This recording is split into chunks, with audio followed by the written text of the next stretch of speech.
नमस्कार अंगणवाडी सेविकांनो, तर आज आपण एका अत्यंत गंभीर आणि चर्चेतील विषयावर बोलणार आहोत। ICDS कार्यालयामार्फत नारी वंदन अभियान अंतर्गत अंगणवाडी सेविकांना दिलेले काही आदेश, हे आदेश योग्य आहेत का, की यामध्ये काही कायदेशीर आणि नैतिक प्रश्न निर्माण होत आहेत? तर चला मग आपण सविस्तर ही माहिती या ठिकाणी आपण जाणून घेऊया। तर त्याआधी जर तुम्ही आमच्या YouTube चॅनलवरती नवीन असाल तर चॅनलला सबस्क्राईब करा, जेणेकरून असेच महत्त्वाचे व्हिडिओ आपल्याला बघायला मिळत असतात। तर बघा, मिळालेल्या माहितीनुसार अंगणवाडी सेविकांना खालील गोष्टीचे निर्देश देण्यात आलेले आहेत। बघा, त्यामध्ये महिलांची बैठक घेणे, 96 67 17 33 33 या नंबरवर मिस कॉल देण्यास सांगणे, महिलांचे फोटो काढणे आणि त्यांच्या सह्या गोळा करून WhatsAppवरती पाठवणे।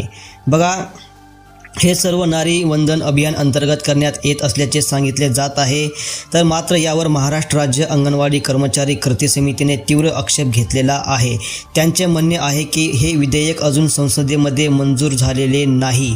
मंजुरीपूर्वीच अशा प्रकारचे समर्थन गोळा करणे हे संशयास्पद आहे। महिलांचे फोटो काढणे आणि त्यांच्या सह्या गोळा करणे हे दबावाखाली होत असल्याचा संशय। हे सगळं पाहता हा प्रकार फक्त प्रशासकीय नाही तर राजकीय स्वरूपाचा वाटू शकतो आणि वाटत पण आहे असा आरोप केला जात आहे। बघा, यामध्ये काही गंभीर कायदेशीर मुद्दे उपस्थित होत आहेत।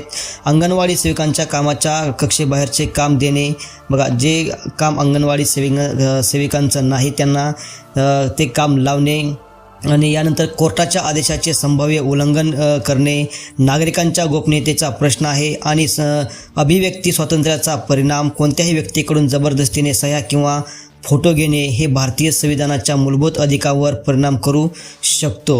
बघा, या पार्श्वभूमीवर कृती समितीने काही स्पष्ट मागण्या केल्या आहेत।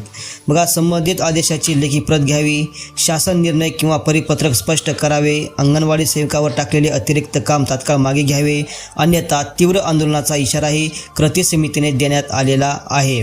बघा, अंगणवाडी सेविका आणि मदतनीस भगिनींनो, बघा अंगणवाडी सेविकांसाठी हे नारी शक्ती अभियानाचं काम लावलेलं आहे आणि हे काम बघा संसदेमध्ये मंजूर न करता हे तुम्हाला राजकीय हेतूसाठी करण्यास सांगितलेलं आहे असं कृती समितीचं म्हणणं आहे।